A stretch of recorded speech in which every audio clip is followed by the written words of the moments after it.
this president is responsible for having Otto Warmbier return to this country and be reunited with his family in his final hours before he passed. But the president is talking about that Chairman Kim did not know what happened to Otto at the time of when it happened. Kellyanne Conway, this is the cleanup brigade once again. It was very clear what the president said. It was a despicable comment. He has said that he's got this love affair with Kim Jong Un, who's a brutal dictator, who's responsible for the death of Otto Warmbier. We shouldn't be naive about this regime and about the way they mistreat their own people, and certainly the way they mistreated Otto Warmbier. Let's bring on a panel to talk about this and more. Jason Riley, Wall Street Journal columnist and senior fellow at the Manhattan Institute. Charles Lane, opinion writer for the Washington Post. And Matthew Continetti, editor-in-chief of the Washington Free Beacon. Gentlemen, welcome to all of you. So let's start here. Otto Warmbier's parents obviously have had to watch as President Trump has had praise for Kim Jong Un in certain respects, talked about their close relationship, how good of friends that they are and have become. They put out a statement saying, we've been respectful during this summit process. Now we must speak out.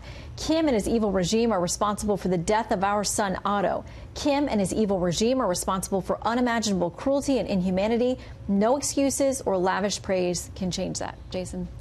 And it's not only their opinion, it's what U.S. intelligence officials have found as well. I think the White House realizes they needed to walk this back, and that's what you're seeing happening right now. And I think it's the right thing to do. Kim Jong Un basically took the position that the Crown Prince of Saudi Arabia took, which is these were rogue underlings. I really didn't know anything about it. I'm very, very sorry. But we all know in countries like North Korea and Saudi Arabia, nothing happens without the leadership at the top knowing about it. So they are obviously lying about this. So the president put out 2 tweets this afternoon. He says, I never like being misinterpreted, but especially when it comes to Otto Warmbier and his great family. Remember, I got Otto out along with 3 others. The previous administration did nothing, and he was taken on their watch. Of course, I hold North Korea responsible for Otto's mistreatment and death. Most important, Otto Warmbier will not have died in vain. Otto and his family have become a tremendous symbol of strong passion and strength, which will last for many years into the future. I love Otto and think of him often. And Chuck, that gets to this question about, yes, he is saying this is North Korea's fault, but he's not willing to directly attribute knowledge of it to Kim. He never has, actually. Even when he was talking about this in the State of the Union address, I believe it was in 2018, where he said, we pledge to honor Otto's memory with American resolve. He only talked about the dictatorship. He's been trying to sort of shield Kim from blame for this all along. The thing that was different this time was a sort of, he seemed to go an extra step and assert that, oh, he wouldn't have wanted to do that because it wouldn't have been to his advantage. He was kind of talking about President Trump talking about Kim. Talking about Kim. It's almost like lawyering on his behalf. This has been a chronic problem for Donald Trump ever since he declared his candidacy, is the way he talks about the human rights abuses of other countries, and he tends to relativize them. He tends to speak of them in morally exculpatory terms, whether it's the Kingdom of Saudi Arabia, strangely enough an old enemy like North Korea, or even suggesting that the United States kills a lot of people too. He is not over that problem. Well, and Matthew, he gets a lot of heat also for the Helsinki situation with Putin and saying, I believe him when he tells me they didn't interfere in the 2016 election. For him, it seems that he's very relational. These relationships with the foreign leaders are the key for him, he thinks, to eventually being able to get important concessions for the U.S., and it seems his strategy is he's not going to insult them directly because that's how he believes he gets the deal done. The strategy is personal diplomacy, but I think he kind of found the limits of personal diplomacy in this second summit, where he really tried the charm approach, tried to talk up his love of Kim Jong Un, and it still didn't get him the deal. And so as he conducts this attempt to really kind of promote peace in the Korean Peninsula, I think we've moved beyond denuclearization. We just want a ratcheting down of tensions. He has to keep in mind who Kim is and who the North Korean regime are.